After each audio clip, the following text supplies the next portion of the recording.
श्री गणेशाय नमः, श्री सरस्वत्यै नमः, श्री सद्गुरुनाथाय नमः, श्री मातृपितृदेवताभ्यो नमः. श्रोतावक्ता श्री कृष्ण समर्थ गोपाल कृष्ण महाराज की जय. प्रश्न अर्जुनाचा आहे. अर्जुन विचारतो आहे, स्थितप्रज्ञस्य का भाषा समाधिस्तस्य केशव, स्थितधीः किं प्रभाषेत किमासीत व्रजेत किम.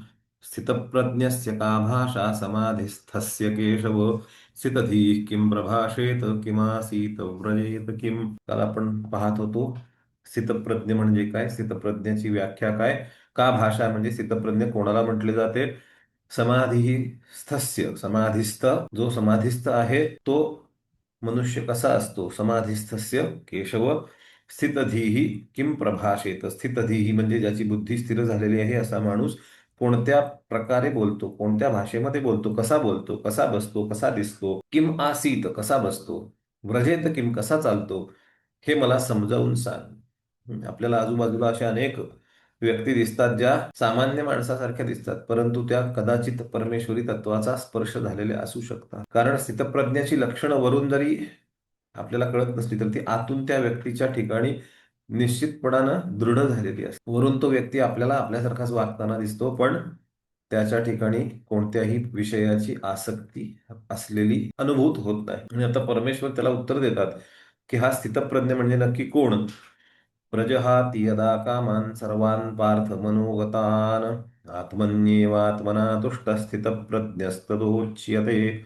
प्रजहाति यदा कामान् सर्वान् पार्थ मनोगतान्, आत्मन्येवात्मना तुष्टः स्थितप्रज्ञस्तदोच्यते.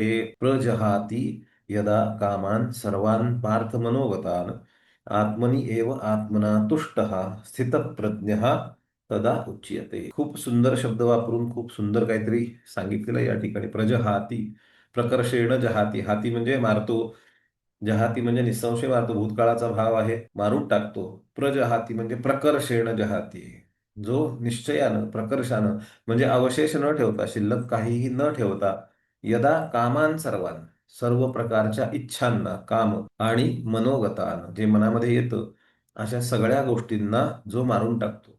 प्रजहाती.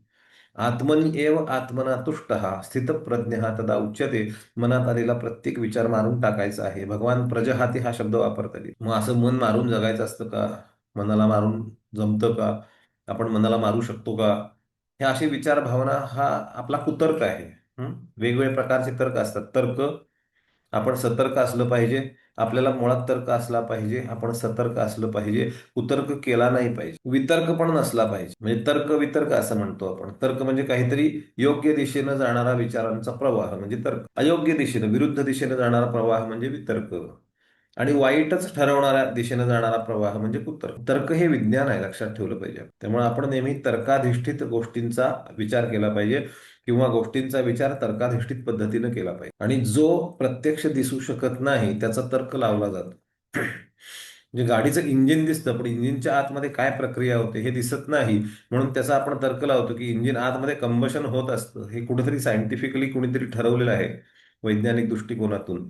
तसं परमेश्वर आहे हे आपल्या ऋषीमुनींनी वैज्ञानिक दृष्टिकोनातून अनुभवलं आणि ते लिहून ठेवलं, आणि म्हणून त्याला तर्कविज्ञान म्हटलं. की परमेश्वर हा बुद्धीने जाणता येत आणि तर्क हा बुद्धी अधिष्ठित असतो. बुद्धीनेच तर्काकडं आपल्याला प्रवेश करता येतो किंवा प्रवास करता येतो, आणि म्हणून तर्क चांगला असला पाहिजे. फक्त तो तर्क करत असताना आपण वितर्काकडं म्हणजे ईश्वराला सोडून वेगळ्या दिशेने जातो आहोत का हा विचार केला पाहिजे. म्हणजे आपण वितर्कामध्ये जाणार नाही आणि ईश्वर नाहीच असा दृष्टिकोन ठेवून, म्हणजे संसारातल्या सगळ्या गोष्टी पाहायला मिळतात त्या तशाच आहेत असं समजून जो तर्क केला जातो तो कुतर्क असं म्हणतो. म्हणजे आम्हाला माहिती आहे की ईश्वर जगामध्ये आहे, पण आम्ही स्वीकारणार नाही, म्हणून त्यासाठी आम्ही जे जे मिळेल ते सगळं उदाहरण त्या ठिकाणी देणार, हा कुतर्क आहे.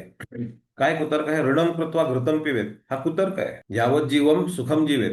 जोपर्यंत जीव आहे तोपर्यंत सुखानं जीवन जगलं पाहिजे, आणि गरज पडली तर उधारी उसनवारी करून सुद्धा आपण सणवार साजरे केले पाहिजे, हा कुतर्क आहे. तर्क काय सांगतो, जर असेल तर खर्च करता येतं, नसेल तर करता येत नाही. मग आपल्याकडे नाही तर दुसरीकडनं आणून ते आपलं होत नाही, हा सुद्धा तर्कच आहे. आपला सुतर्क काय आहे. सुतर्क म्हणजे तर्क. तर्क काय आहे की ही आई आहे, हा तर्क आहे. हे वडील आहेत, हा सुद्धा तर्क आहे, लक्षात घ्या.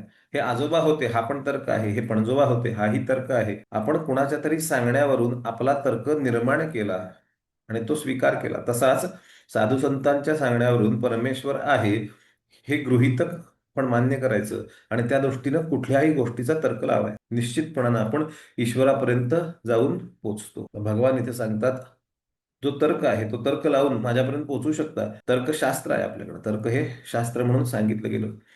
पण आपण मनोगतानं, मनोगतानं म्हणजे मनामध्ये जे जे येत जात, जे मनामधून गेलं म्हणजे पास झालं मनामधून, ते सगळं मनोगत झालं. मग असं जे मनोगत आहे, आपण म्हणतो 2 शब्दात आपलं मनोगत व्यक्त करावं. मनोगत व्यक्त करावं म्हणजे आमच्याविषयी मनामध्ये तुमच्या काय येतं ते तुम्ही सांगावं.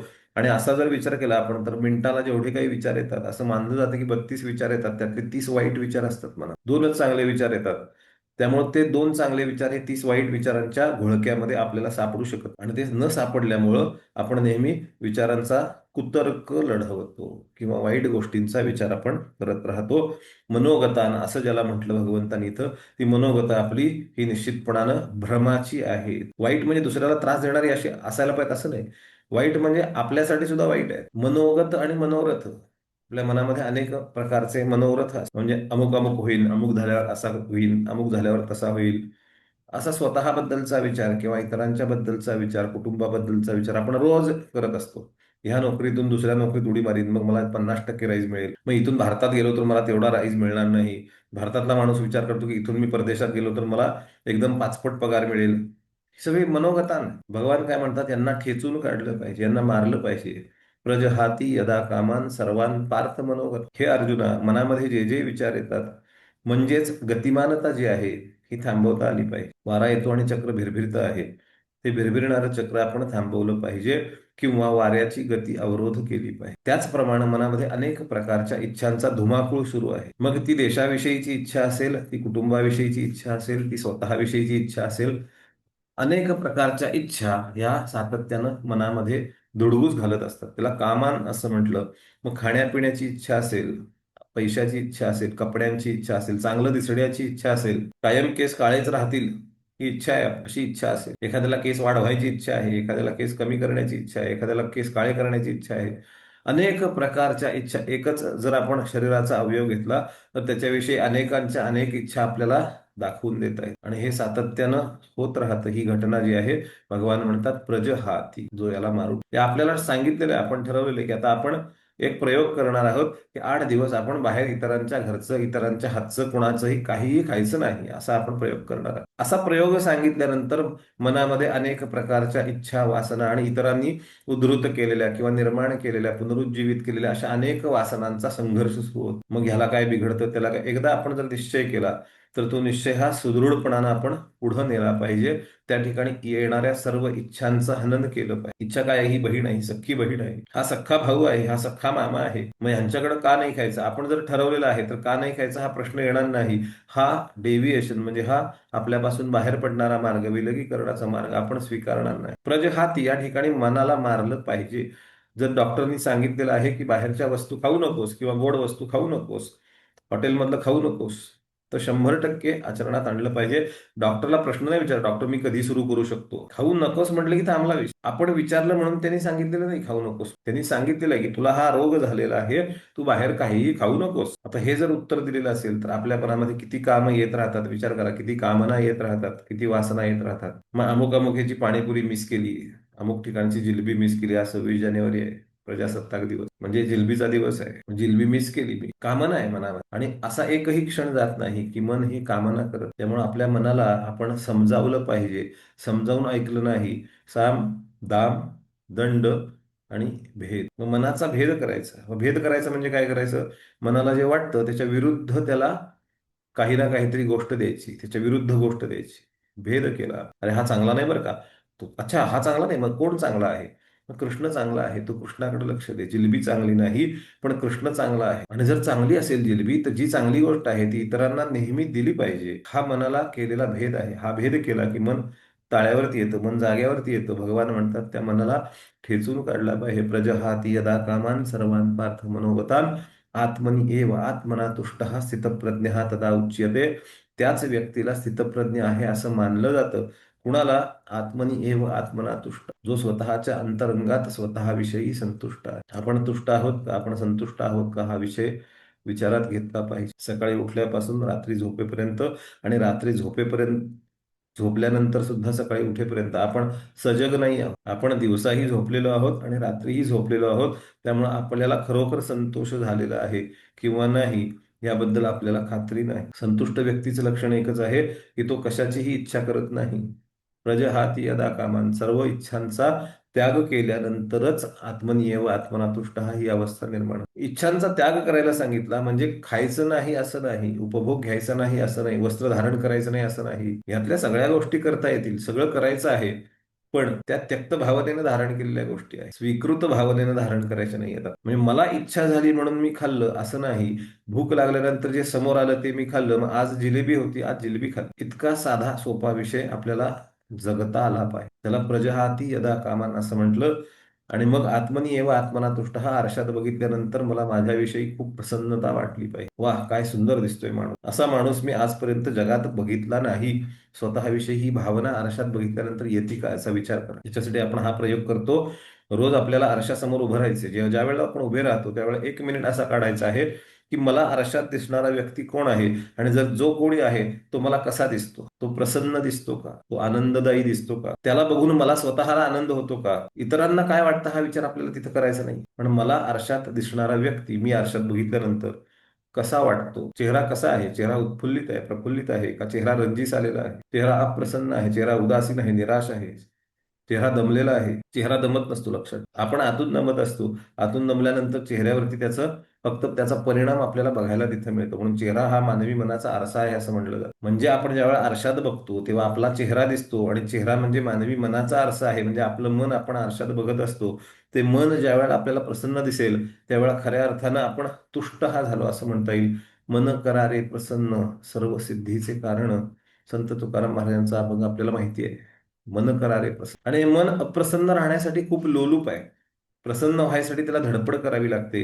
अप्रसन्न लगेच होतं, क्षणात अप्रसन्न आहे. प्रत्येक क्षणी मन हे अप्रसन्न आहे, आणि ते प्रसन्न करण्यासाठी क्षणोक्षणी आपल्याला अत्यंत वेगानं धडपड करावी लागते. आणि ही प्रत्येक धडपड ही आपला जो उद्दिष्ट आहे, प्रसन्न होण्याचं उद्दिष्ट जे आहे, हे लक्षात न ठेवल्यामुळं आपण पुन्हा पुन्हा अप्रसन्नतेकडे जातो. कारण भौतिक गोष्टींची अभिलाषा ही मनाला प्रसन्नता देऊ शकत नाही. छान नोकरी मिळाल्यानंतर मनामध्ये काय भाव येतो? मन प्रसन्न होतं की नाही होत?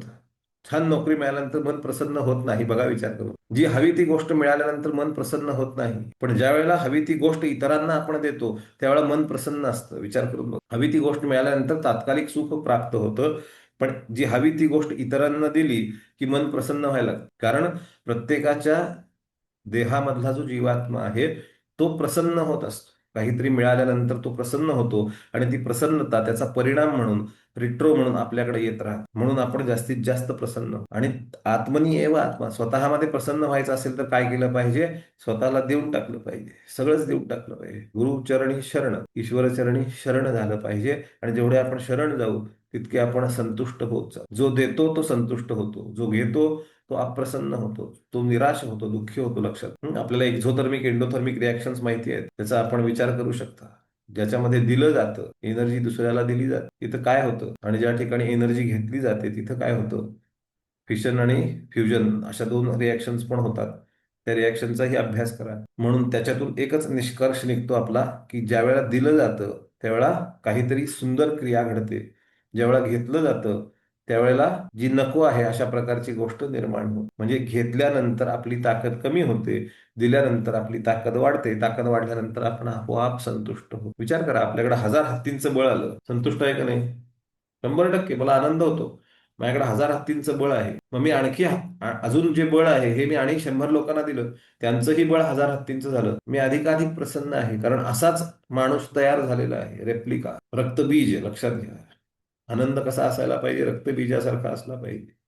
आपल्या शरीरातून थेंब गळला, आपल्या मनातून विचार बाहेर पडला की समोरच्या मनामध्ये तो रुजला पाहिजे, आणि आपल्यासारखाच माणूस घडला पाहिजे जो ईश्वराकडे निघालेला आहे. किती सुंदर प्रसन्नता असेल, विचार. आणि ही प्रसन्नता प्राप्त होण्यासाठी आपल्याला दिलं पाहिजे, आणि दिलं इतकं दिलं पाहिजे की शेवटी स्वतःला सुद्धा देऊन टाकलं पाहिजे. तर आपण तुष्ट होऊ. आत्मनी एव आत्मना तुष्ट हा स्थितप्रज्ञस्तदोच्यते. आपण स्वतःवरती प्रसन्न असलं पाहिजे.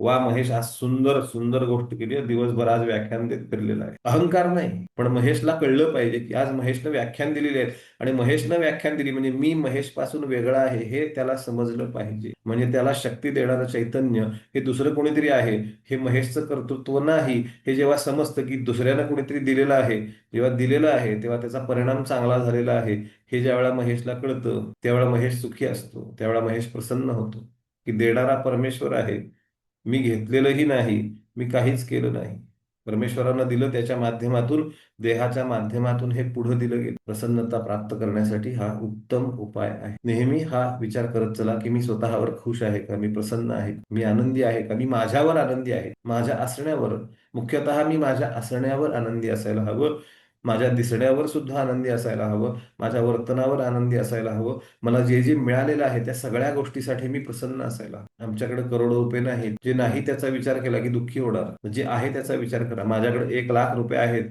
आहेत तर मी सुखी असलं पाहिजे, कारण जे आहे ते मला देता येईल. 1,00,000 रुपये आज मी देऊ शकतो आणि मी 1,00,000 रुपये दिले तर मला दिल्याचा आनंद, दिल्याचं समाधान हे 100% मिळणार आहे. याचा अर्थ 1,00,000 रुपये घ्यायचे आणि रस्त्यावर उभं राहून प्रत्येक येईल जाईल त्याला वाटायचा असा होत नाही. नाहीतर शब्दांचा गैरअर्थ व्यवस्थितपणानं, सहजपणानं, अरे तुम्हीच तर सांगितलं होतं, आम्ही आपल्या बँकेतनं 1,00,000 रुपये काढले आणि चौकामध्ये उभे होतो, जो येईल त्याला आम्ही एक एक नोट देत गेलो, आता आमच्या बँकेत 0 रुपये आहे, असं सांगू नका मला उद्या कोणीतरी. सांगाल ते आचरणात आणू असं जर असेल तर कुठल्या गोष्टीचा आचरणामध्ये काय आणलं पाहिजे, अर्थात हेही आचरणात आणलं याचा परिणाम सुद्धा चांगलाच होणार आहे, पण तो परिणाम होईपर्यंत आपल्याला तग धरण्याची आपली तेवढी सहनशीलता असायला हवी. एक मनुष्य होता सरकारी नोकरीमध्ये, स्वातंत्र्याच्या पूर्वीची गोष्ट आहे, तोच रेल्वेमध्ये नोकरीला होता आणि काम करत असताना एक दिवस असा त्याच्यावरती ठपका आला. त्याला एक गुरु भेटले आणि त्या गुरुंनी त्याला सांगितलं की बाबा रे, तुला जर मनशांती पाहिजे असेल तर हे सगळं सोडून दे. तर नेमका त्याच्यावरती त्यावेळेला ठपका आलेला होता. कसला ठपका आलेला होता की तो खरं बोललेला होता आणि तो खरं बोललेला असल्यामुळं त्याच्या बॉसला लाचलुचपतीच्या आरोपाखाली पकडण्यात आलेलं होतं आणि हा खरं बोलल्यामुळे याच्यावरती वरच्या लोकांची गैरमर्जी झाली आणि त्याचा जॉब निघून गेला. लगेच सगळ्यांनी बोलायला सुरुवात केली, बघा तुम्ही गुरु केलात आणि तुमचा जॉब निघून गेला. मन अतिशय विचलित करणार असतं. आणि असा विचार करत असताना तो म्हणला, असं नाही, मला गुरुदेवाने सांगितले म्हणजे माझं कल्याण होणार आहे, नेहमी खरे बोलावे एवढाच मंत्र सांगितलेला आहे आणि मी खरं बोललेलो आहे. जो काही परिणाम झाला त्याला मी जबाबदार आहे, त्याला बडतर्फ केलेलं आहे, तू खरं बोललास म्हणून, कारण बाकी सगळे एकसारखे आहेत. जो वेगळा दिसतो तो चुकीचा वाटतो. आणि याचं अगदी बोलकं उदाहरण म्हणजे लहानपणी इयत्ता पहिली गणित आलेलं आहे, 59 × 0 उत्तर किती येणार? कोणत्याही आकड्याला शून्यानं गुणलं की उत्तर 0 येतं. आता गणित बदललं, गणित काय आलं? 0 × 59. तर ज्यांनी शिकवलं त्यांनी आकड्याला शून्यानं गुणल्यावर 0 येतं हे शिकवलं, पण शून्याला आकड्यानं गुणल्यावर काय येतं हे शिकवलं नाही. आणि सांगताना असं सांगितलं की शून्याला आकड्यानं गुणलं की जे उत्तर येईल तो आकडाच असेल. म्हणजे 1 × 59 असं जेव्हा उत्तर येईल तेच उत्तर 0 × 59 येईल. सगळ्या वर्गानं पेपरमध्ये एक मुखानं उत्तर लिहिलेलं होतं की 0 × 59 = 59. वर्गामध्ये असा एकमेव विद्यार्थी होता, वय वर्ष 3, इयत्ता पहिली, वय वर्ष 3, त्यानं उत्तर लिहिलेलं आहे 0 × 59 = 0. आणि त्याचा एकट्याचा मार्क कापला गेला कारण बाकी सगळ्यांनी बरोबर लिहिलेला. आणि मग शाळेमध्ये जाऊन त्याच्या वडिलांनी सगळ्यांची शाळा घेतली, सगळ्या शिक्षकांची शाळा घेतली आणि हे समजावून सांगितलं की गणित म्हणजे काय. आणि हे समजून सांगितल्यानंतर सुद्धा शिक्षकांचं उत्तर हेच होतं की तुमचं सगळं मान्य आहे, पण एका विद्यार्थ्यासाठी आम्ही बाकीच्या 50 विद्यार्थ्यांचं नुकसान करू शकत नाही. समाज कसा आहे किंवा विचारधारा कशी असते हे आपल्याला लक्षात ठेवायला पाहिजे. आणि अशा पद्धतीनं काम करत करत तो मनुष्य, कारण सगळेच लाच घेणारे होते, त्यामुळे हा वेगळा सापडल्याबरोबर त्यांनी याला बाजूला काढला आणि सगळे लाच घेणारे बरोबर आहेत असा अर्थ केला आणि याला बाहेर काढलं नोकरीमधून. हा बाहेर पडला, नोकरीतून बाहेर पडला आणि असा फिरत फिरत फिरत जात होता 6 महिने. आता तर घरातल्यांनी सुद्धा त्याचं नाव घेणं टाळून दिलं, बायको आहे, मुलं आहेत, सगळ्यांनी नाव घेणं टाळून दिलं आणि तो असा फिरत फिरत इकडे तिकडे भटकत भटकत एक दिवस एका झाडाखाली जाऊन बसलेला होता. आणि नेमका गावाचा पोस्टमन त्या ठिकाणी आला. त्यानं त्याला बघितलं आणि म्हटला, 3 महिने झालेले आहेत नोकरी जाऊन आणि तो बसलेला आहे त्या झाडाखाली. तिथं पोस्टमन आला आणि त्यानं त्याला सांगितलं की बाबा रे, तुझ्या नावानं ही तार आलेली आहे सरकार, काय आहे म्हणून तार उघडून बघितलं तर तारेमध्ये लिहिलं होतं की तुझ्यासाठी तुझ्या पूर्वजांची 1,200 एकर जमीन जी सरकारमध्ये पडून होती त्याची मालकी तुला देण्यात येत आहे. त्याची कागदपत्र कोर्टात येऊन करून घेऊन जा. माणूस आनंदानं, प्रचंड आनंदानं उत्फुल्लित झालेला आहे. पण आनंद कशाचा आहे? जमीन मिळाल्याचा आनंद नाही आहे. माझ्या गुरुंनी जे सांगितलं की नेहमी खरे बोलावे हा मंत्र, हा तुला आयुष्यभर तुझं कल्याण करेल, त्या मंत्राचा परिणाम झाला म्हणून तो आनंदित आहे. लगोलग ही बातमी गावात पसरली. बायकोला कळली, मुलांना कळली, सगळे धावत पळत आलेले आहेत. इतके दिवस ज्यांनी आरोप केले ते सगळे धावत पळत आले आणि त्यांनी त्याला सांगितलं की नाही नाही, आता तुम्ही घरी चला, ही संपत्ती आपली आहे, असं आहे तसं आहे. तो म्हणला ही संपत्ती तुम्ही घेऊन जा. ज्या मंत्रामुळं, ज्या गुरुमुळं मी आज या परिस्थितीमध्ये आलो, 3 महिन्याचा कदाचित अज्ञातवास मला सहन करावा लागला, पण आज मी ज्या परिस्थितीमध्ये आहे ही त्या मंत्राची ताकद आहे, तेव्हा मी जाणार. आणि ते तिथून निघून गेले. वृंदावनामध्ये त्या साधूंची आजही समाधी आपल्याला बघायला मिळते. ही वृत्ती आपल्यामध्ये असायला हवी. आत्मनी एव आत्मना तुष्ट. ज्या वेळेला आपण स्वतःवरती संतुष्ट होतो तेव्हा 1200 एकर जमीन असू दे, 12,000 कोटी रुपये असू देत, किंवा काहीही नसलेली अवस्था असू दे, जो माणूस स्वतःवर संतुष्ट आहे तो जगावर संतुष्ट आहे, हे लक्षात. आणि जो एकदा संतुष्ट झाला तो कायम संतुष्ट आहे. त्याला भेद नाही. त्याच्या ठिकाणी एकदा समुद्रात पडला की समुद्राचा झाला, त्यामुळे त्याच्या ठिकाणी वेगळा नाही. आता तो नदीचा थेंब नाही, आता तो ओढ्याचं पाणी नाही, आता तो पावसाचं पाणी सुद्धा नाही, आता तो समुद्राचा झाला. हे जे समानीकरण होतं, एकत्रीकरण जे होतं, ही अवस्था आत्मनी एव आत्मना तुष्ट, अशा पद्धतीने आपण अनुभव घेऊ शकतो. तेव्हा आपण आरशाचा प्रयोग हा आजपासून करणार आहोत. रोज ज्या वेळेला आपण आरशामध्ये बघू, समोर दिसणारा व्यक्ती हा संतुष्ट आहे का हे बघायचं आहे, त्याचा चेहरा काय सांग, आणि हळूहळू विचार करायचा की का संतुष्ट दिसत नाही.